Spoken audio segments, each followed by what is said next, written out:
All right, guys, I got a question for you. Are you willing to take time to sharpen your sword now so that when you go into battle, it'll be sharp enough to cut down all of your enemies? Thinking about that, I've been working on a new series of techniques the last 2 weeks. My instructor emailed me or messaged me, sent me an Instagram video that showed this guy had these two incredible comeback wins from pans, and last second submissions. And the first one involved a deep cross collar choke. He was going over top, pulled the guy down. Guy's pushing, fighting back, and he flips his leg and turns it into an armbar. Now, I've done that before on opponents, but seeing it crisp and clean and the way he did it, the way he approached it, kind of got the wheels turning. And I tried it several times last week against some white belts. Zero problems. Everybody I attempted it on, it worked, just to establish a foundation. Last night, though, I was rolling with a really good friend of mine who's improving. He's a blue belt, sharp blue belt. And I had him in guard, and I was trying, and I just couldn't.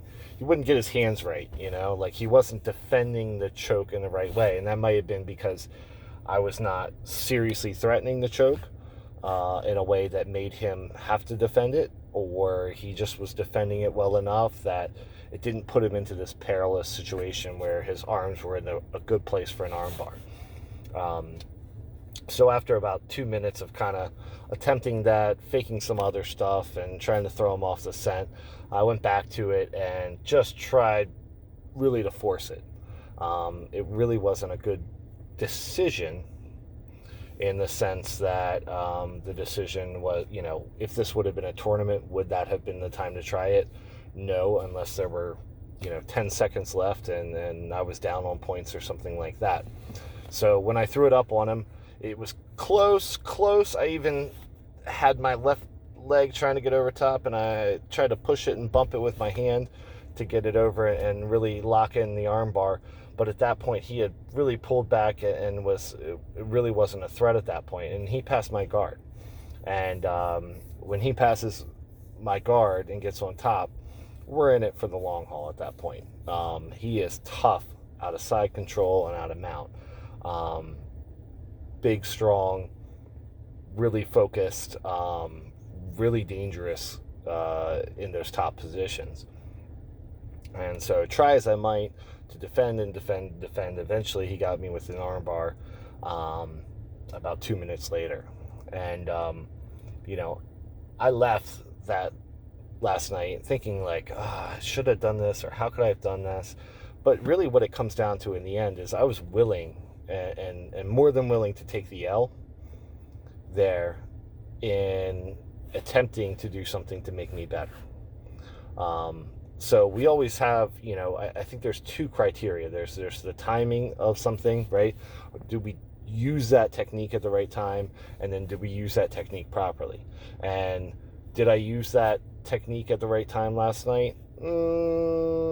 Sort of. Did I use it effectively? No, but I was trying to push the outer edge and see when, where the fringes are of where this can and cannot work. And now I know for sure that under those conditions, in that situation, with that position, that technique did not work then. All right. So I've got to look for an opportunity that is better than that. All right. But I was willing to do that.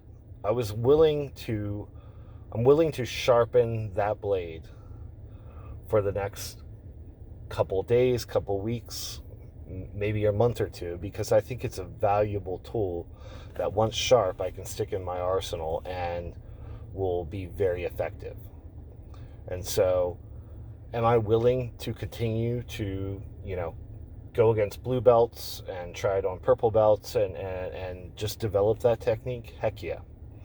And I want you guys to start thinking about that as well. Are you still at a place where you got a couple good sharp techniques and you're just going to play that A game, or are you broadening? Are you developing? And especially for especially for my white belt and blue belt friends, where you're there's so much coming in.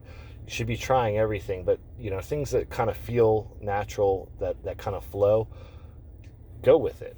You know, when my friend got on top and got into side control, he got on top, and I was giving him I was bouncing him around, I was hip bumping, I was making it really difficult to submit, still on that mindset of defense that I've had recently.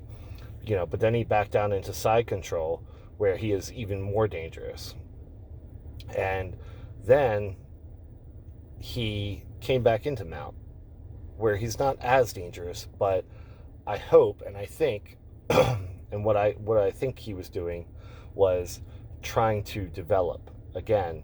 Is he willing to, is he willing to get better? And I think that's what it was he backed down into a safe spot, but he knew that from that safe spot, that's a strong position. He was going to go back into a more a position that he's maybe not as comfortable with, and continue to get better and develop techniques. And that's what I love about a lot of my training partners, is that they're willing to do that. They're willing to take the L today and maybe tomorrow and a couple days out for that continuous wins down the road. All right. So I want you guys to think about that. Do you have that mindset? Do you have a growth mindset where you're willing to try and try and try and try? And who knows, after 2, 3, 4 weeks, you might say, you know what, this just isn't working, and you set it down. And then maybe after 2, 3, 4 weeks, it is so sharp that it's working, at people below your level, at your level, and maybe even above your level.